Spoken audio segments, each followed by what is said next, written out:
Quarter century of excellence.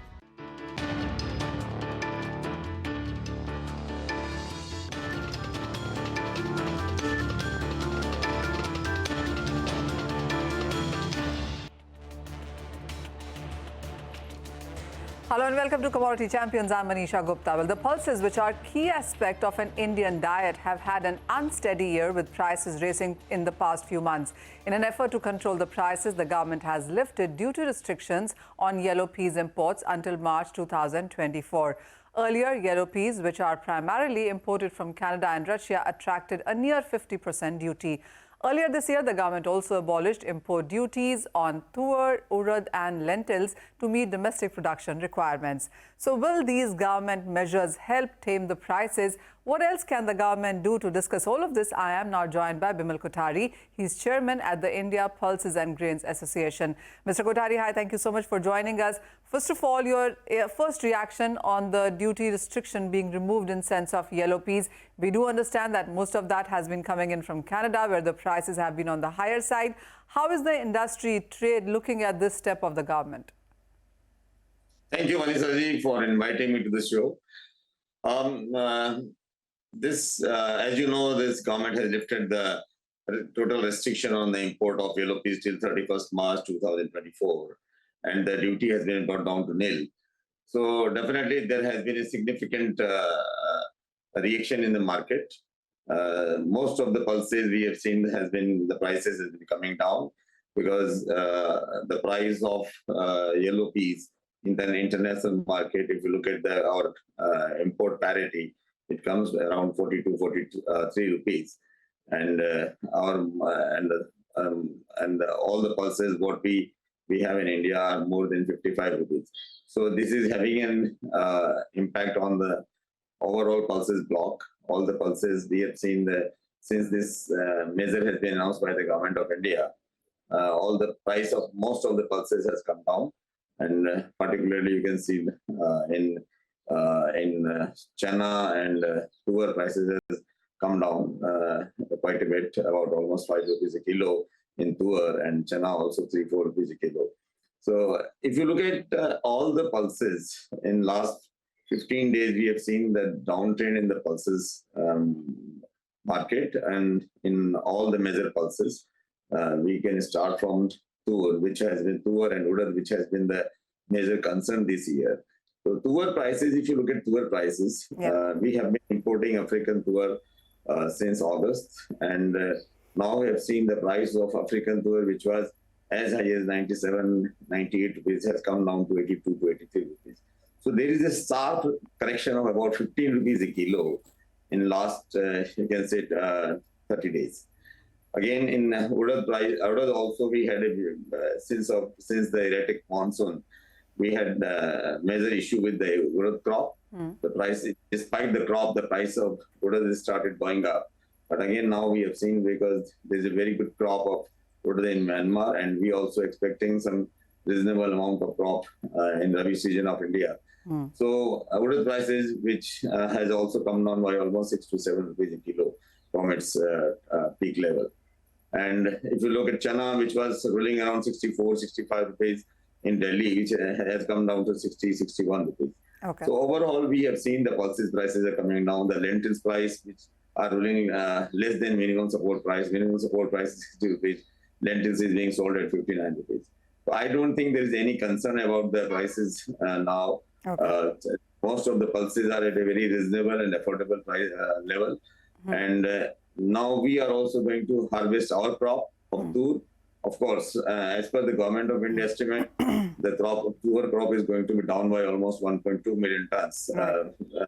Because as per the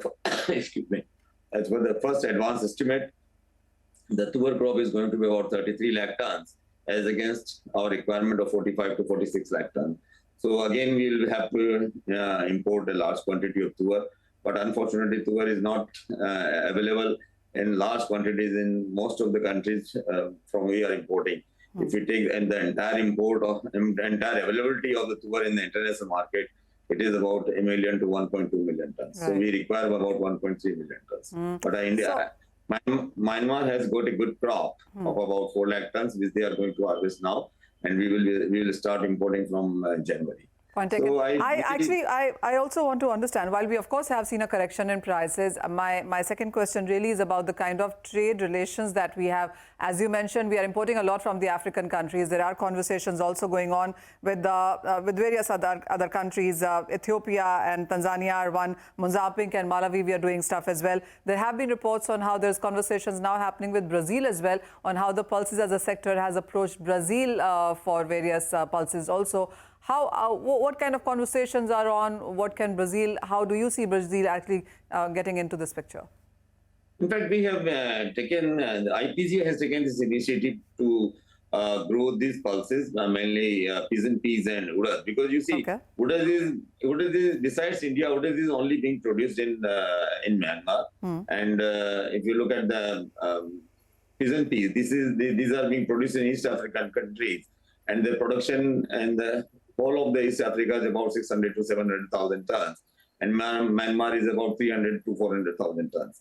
So if you look at our consumption is rising, and the one bed season, one bed monsoon can create a lot of change the dynamic of the demand and supply. Yes. So we need to have some regular suppliers, some large suppliers, where, you know, when this kind of situation arises, India can import, India can buy from the overseas market. And we have suggested the government of India to grow these pulses in the countries like Brazil. And in fact, Argentine government also approached us. And they also wanted us to, you know, facilitate this kind of meeting with the government of India to, you know, coordinate with government of India with the research agencies, so that they can also take up the production of lentils, pigeon peas, and black mape, which we have been regularly importing. And you see, since last 5 years, we have restricted number of pulses, but these 3 pulses have been under OGL for last 2 to 3 years continuously, because we have seen our production is not commensurate with our demand, and every time, for some reason or other, either we have an excess rainfall, or there is no rain, or some drought-like situation. Absolutely. Yes. So, Mr. Kothari, just a couple of things then. One, I was reading a Niti Aayog report which says that by the time we are in 2029-30, the Indian demand is estimated at 32.5 million tons.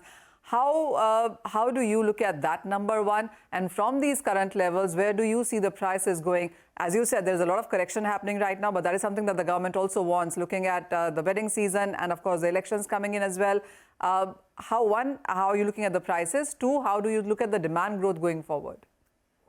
You see, as far as the demand is concerned, what I understand, in fact, the number what we have got from Consumer Affairs Ministry, India requires about 28 million tons of pulses now. So by 2030, IPC estimates that we require at least 35 million tons of pulses with the annual growth what we have seen in last few years. And not only that, our incomes are rising, the demand of the food is rising.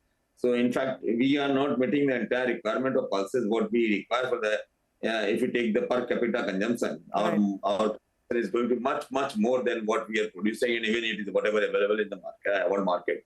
So I think India will require a large quantity of pulses, and that is why, of course, it's always good to be self-reliant, and government of India is trying to boost the production, and they have done. In last 5, I must appreciate the efforts taken by the government of India to increase our production from 15-16 million ton to 26-27 million tons in last 6-7 years. But still we require large, because we have a large population to feed. Pulses is the most important staple food for us, because this is the one food which meets our nutritional requirement. So our demand for pulses is definitely going to increase more and more. And 35 million tons, the numbers what I am getting, this is the minimum number what we will require. So it is important that we should have some sort of a tie-up with the countries like Brazil, Argentina, which they have got large tract of land. They are also indulged in the modern technology of the agriculture, so their output will be much better than the African countries because they are using all primitive technology. So I think it is for our nutritional security, it is important that we have the relations with the countries like Brazil, Argentina, Absolutely. who can grow these pulses for our economy. Affordable. Absolutely, Mr. Kothari. Thank you so much for joining us. So, well, one part is clear that the government measures have brought the prices down, but on the other side, the demand is absolutely growing. And as Mr. Kothari mentioned, that 28 million tons now, 35 million tons by 2030 is what India will need in sense of pulses availability there. Well, on that note, it's time for a short break. But when we return, we speak to Simon George of Cargill, India on agriculture sector, the market ahead of elections, and of course, Cargill's latest innovations. We'll be right back.